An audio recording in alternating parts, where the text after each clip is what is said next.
দক্ষিণ পূর্ব এশিয়ার একটি গুরুত্বপূর্ণ ভ্রমণ কেন্দ্র মালয়েশিয়া। সম্প্রতি মালয়েশিয়ার বিমানবন্দর দিয়ে ভ্রমণের সময় বিপাকে পড়েছেন ইসরায়েলি পাসপোর্টধারীরা। বিশেষ করে কুয়ালালামপুর আন্তর্জাতিক বিমানবন্দরে একের পর এক আটকের ঘটনায় তৈরি হয়েছে নতুন উদ্বেগ।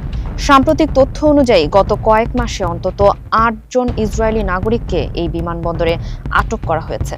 কেউ মালয়েশিয়ায় প্রবেশের চেষ্টা করছিলেন, আবার কেউ অন্য দেশে যাওয়ার পথে ট্রানজিট হিসেবে ব্যবহার করছিলেন। তবে মালয়েশিয়া ও ইসরায়েলের মধ্যে কূটনৈতিক সম্পর্ক না থাকায় পরিস্থিতি জটিল হয়ে উঠেছে।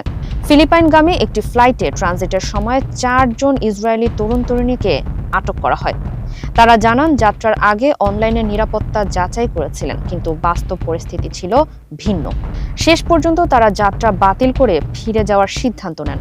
এদিকে কম্বোডিয়া থেকে ফিলিপাইন যাওয়ার পথে ২ ইসরায়েলি পুরুষকে আটক করা হয়। প্রায় ২ দিন পর তাদের আবার কম্বোডিয়ায় ফেরত পাঠানো হয়।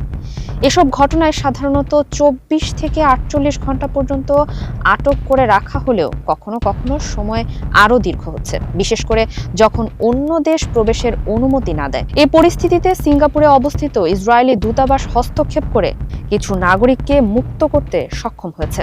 দেশটির রাষ্ট্রদূত নাগরিকদের মালয়েশিয়া ভ্রমণ বা ট্রানজিট এড়িয়ে চলার পরামর্শ দিয়েছেন। বিশ্লেষকদের মতে, চলমান ভূ রাজনৈতিক উত্তেজনা এবং কূটনৈতিক সম্পর্কের অভাব এ ধরনের ঘটনার পেছনে বড় ভূমিকা রাখছে।